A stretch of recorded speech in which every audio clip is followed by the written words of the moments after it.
Bonjour, je vais vous présenter le cas d'étude d'une plateforme CI/CD hébergée dans Kubernetes. Un mot sur pourquoi l'envisager et ce que je fais. Les entreprises migrent une partie de leurs applications sur Kubernetes ou envisagent de le faire. L'utilisation de Kubernetes aussi pour la CI/CD permet de regrouper l'ensemble sur une plateforme pour laquelle les compétences en interne existent déjà ou se développent. Kubernetes nous permettra, comme pour les applications, de bénéficier de ses avantages, comme son élasticité avec le scaling out automatique des nodes et la configuration as code, desired state configuration, en décrivant l'état souhaité dans nos manifestes Kubernetes. Cela d'autant plus si nous cherchons à déployer non plus une, mais des plateformes CI/CD pour différentes équipes ou organisations. Les composants déployés seront faciles à dupliquer grâce au manifeste Kubernetes. Je m'appelle Cédric Leblond, j'aime travailler sur le sujet des pratiques de développement et en particulier des plateformes de continuous delivery ces dernières années. Je partage avec plaisir mes connaissances dans les communautés techniques. J'espère aussi en faire profiter mes clients en tant que consultant chez Meritis. C'est une société de conseil en transformation des systèmes d'information et organisation qui accompagne depuis plus de 10 ans ses clients sur l'ensemble de la chaîne de valeur de leur transformation digitale et métier. Alors comment pouvons-nous intégrer notre CI/CD dans Kubernetes au système d'information ? Je penche personnellement pour le déploiement en complément d'un service existant. Vous voyez en haut à droite sur ce schéma l'utilisation de solutions SaaS disponibles sur le cloud avec GitLab, GitHub, Azure DevOps ou encore d'autres services cloud. Ou aussi des services déjà déployés en interne, comme en haut à gauche de ce schéma, GitHub Enterprise, ou des Master Jenkins accessibles sur votre intranet. Ou bien encore dans Kubernetes ou au centre, j'ai ajouté aussi un Jenkins Master. Vous pourriez aussi déployer d'autres outils comme GitLab qui propose une intégration de son serveur et de ses runners dans Kubernetes. Dans ce cluster, j'ai aussi ajouté le déploiement de services dans des pods, SonarQube pour la qualité logicielle et Sonatype Nexus Repository pour la gestion des dépendances et paquets. Juste en dessous des services sur le schéma, vous voyez aussi les runners appelés aussi agents qui initient les communications vers les différents services. Tout en bas du schéma, j'ai indiqué que le cluster Kubernetes peut être hébergé sur différentes solutions proposées par les public cloud providers comme AWS, Azure, Google Cloud, qui proposent en PaaS respectivement EKS, AKS et GKE, et aussi OpenShift qui enrichit la plateforme Kubernetes, ou encore tout autre cluster Kubernetes interne. Tout à gauche du schéma, le monitoring peut être celui fourni par le cloud provider et ou votre propre solution comme Prometheus. Les autres ressources, espaces de stockage, disques, les bases de données peuvent elles aussi être fournies par vos soins ou le cloud provider et, dans les deux cas, provisionnées automatiquement par Kubernetes à l'application des manifestes. Comme pour les applications que vous pouvez déjà héberger dans Kubernetes. Pour la sauvegarde et la restauration des données persistées, vous pourrez réutiliser les mêmes outils et services que vos autres applications. Vous aurez aussi aperçu des objets Kubernetes bien connus, le namespace pour séparer les plateformes CI/CD de différents départements ou équipes, les nodes hôtes des pods et aussi les services et l'ingress. Là aussi, vous utiliserez les mêmes solutions mises en place pour atteindre vos applications web depuis les PC de vos utilisateurs. Je vais donc me focaliser sur ce qui est spécifique à une plateforme CI/CD. Tout d'abord, regardons l'hébergement des outils et des services. Je vais vous présenter les exemples de SonarQube et Sonatype Nexus Repository. Je les ai choisis car ils sont tous deux très populaires en entreprise et ils ont tous deux des versions communautaires qui conviennent parfaitement à une petite équipe ou pour débuter. D'abord, je commence avec le manifeste du deployment Sonatype Nexus Repository. Je l'ai construit en suivant la documentation sur le site de l'éditeur et la page web de leur image sur leur repository Docker Hub. Sur cette première vue partielle, j'ai précisé le nom de l'image, Sonatype Nexus 3 version 3.29.2. J'ai précisé aussi le port 8081 sur lequel écoute le serveur web. J'ai précisé la variable d'environnement install4j add vm params qui indique les infos de mémoire pour la machine virtuelle Java JVM. Et j'ai ajusté les requests et limites de mémoire selon les infos de l'éditeur, à savoir 2 Go pour la Java HIP et 3 Go pour le max memory, plus la marge à peu près 7 Go. J'ai aussi attribué 4 CPU en limite, comme recommandé. Je reste large sur les limites, nous pourrons ajuster les requests et limites grâce au monitoring après l'avoir fait fonctionner quelques jours. Nexus Repository propose même un scrapper Prometheus pour exporter ces métriques et nous aider à les ajuster. Sur cette deuxième vue partielle de déploiement en Nexus Repository, j'ai ajouté le volume pour persister des données du serveur et nos paquets et dépendances. Le mot de passe est configuré comme précisé dans la documentation. Je m'assure ainsi que l'arrêt du pod et le démarrage d'un nouveau pod permettra de conserver les données. Ensuite, j'ai créé un service. Celui-ci permet de créer un nom DNS au format monservice, monnamespace.svc.cluster.local. Je pourrais ainsi facilement le joindre depuis un runner sur le Kubernetes avec son URL interne. Je l'exposerai à l'extérieur du cluster via un ingress. L'ingress dépendra de votre cloud provider ou l'hébergement de Kubernetes. J'ai bien sûr aussi créé les persistent volume claim et le storage class nécessaire. Regardons maintenant le déploiement de SonarSource SonarCube. Pour le moment, la documentation explique seulement comment déployer sur Docker mais pas sur Kubernetes. Dans cette première vue partielle du deployment, je précise l'image officielle SonarCube en version 8.7.0-community et son port 9000.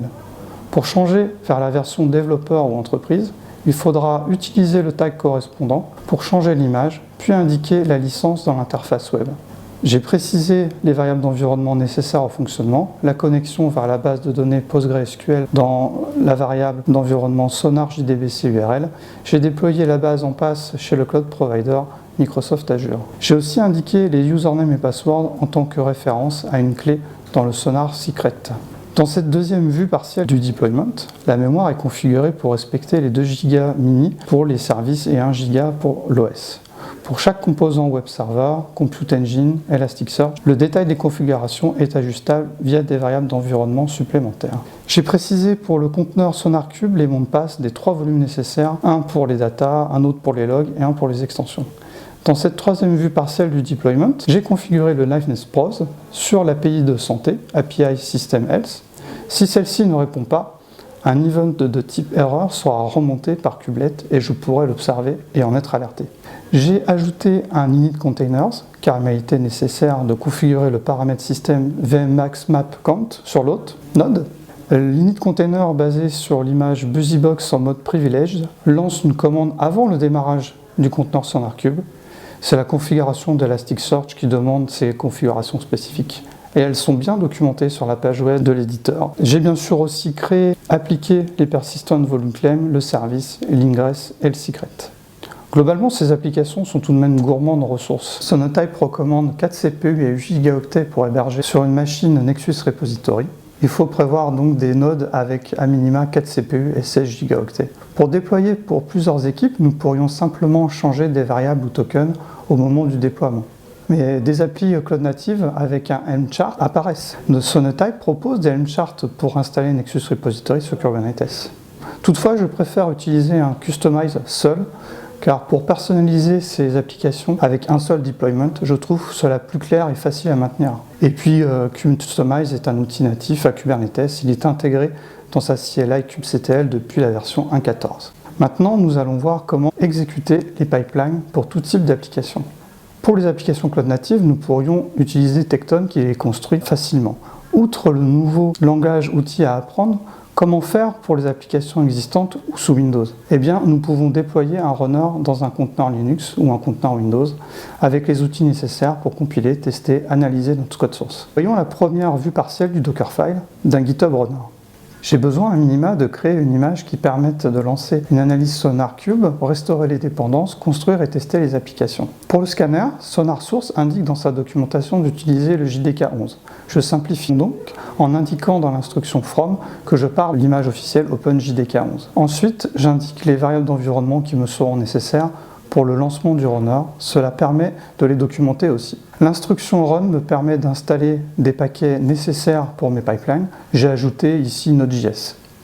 Ensuite, dans cette deuxième vue partielle, nous installons le runner. Avec l'instruction workdir, je me place dans son futur répertoire d'installation. Avec run, je viens télécharger la dernière version des IP et installer ses dépendances. Enfin, je configure et lance l'exécution du runner au démarrage du conteneur. Plus précisément, je copie le script entrypoint.sh qui permet de récupérer un token et lancer la configuration du runner. Comme dans les instructions entrypoint et cmd, j'ai indiqué les scripts entrypoint.sh et run.sh. Le runner sera configuré et lancé dans dans la foulée. J'ai bien sûr construit l'image avec un Docker build, appliqué un tag et poussé l'image dans mon registry d'images Microsoft Azure Container Registry. Passons maintenant au déploiement dans Kubernetes avec cette première vue partielle. J'ai indiqué pour le conteneur la référence de mon image, qui est donc CLD Reg Azure CR IO GH Runner Linux en version 1.0.2. J'ai aussi complété les variables d'environnement nécessaires. Dans cette deuxième vue partielle du deployment, j'ai indiqué les requests et limites en ressources. Soyez assez généreux, il n'y a pas de swap dans un conteneur, la mémoire supplémentaire du node remplace le swap. Les frameworks de test détectent souvent les CPU disponibles sur l'hôte, pas la limite imposée au conteneur. Par exemple, si j'ai 4 CPU sur le node, le framework lancera 4 tests en parallèle. Or, comme j'ai indiqué 2 CPU en limite, les threads seront mis en pause assez souvent et cela peut provoquer des ralentissements. Il faudra prendre en compte ce principe et configurer l'exécution des tests en conséquence. Dans la dernière partie, le node selector, j'ai précisé le label agent pool avec la valeur runners Linux et l'OS. Cela me permet de choisir les nodes sur lesquels les pods du runner seront exécutés. J'ai choisi de dédier des nodes au runner et d'autres au service. Pour déployer un runner sous Windows, je ferai de manière très similaire. Je préparais une image de conteneur en partant de celle fournie par Microsoft, contenant le .NET Framework 4.8. J'installerai ensuite les packages nécessaires avec Chocolatey, le JDK, Visual Studio, Node.js, .NET Core, etc. Le manifeste de déploiement sera lui quasiment le même que celui pour Linux. Je changerai bien sûr l'image du conteneur et je changerai le node selector pour choisir un node avec l'OS Windows et un label correspondant. Les tailles d'image des runners sont grandes, voire gigantesques pour Windows de 15 à 20 gigaoctets facilement. Veillez donc à tailler le disque des nodes suffisamment grand pour les accueillir.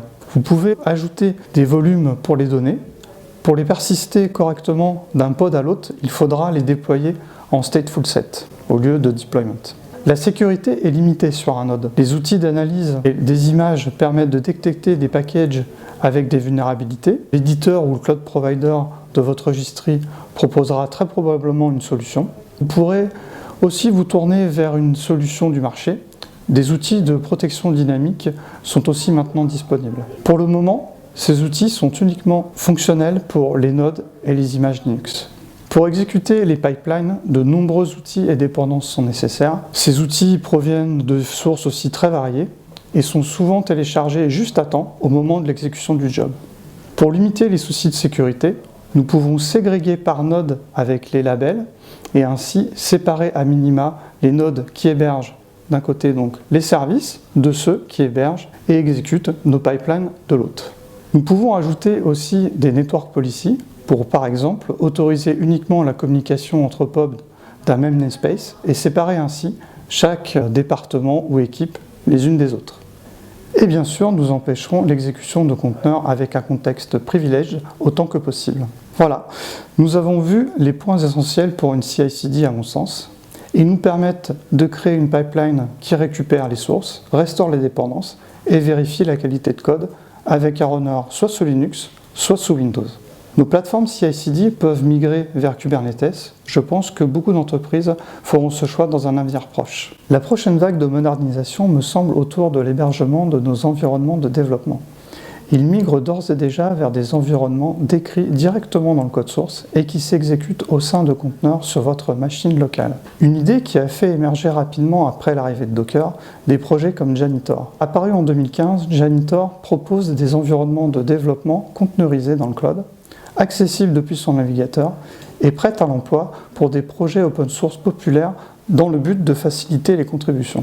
Comme pour la plateforme CI/CD, les environnements de développement peuvent aussi être déployés dans Kubernetes. Personnellement, je suis l'évolution de Gitpod.io et Eclipse. Merci d'avoir suivi cette présentation.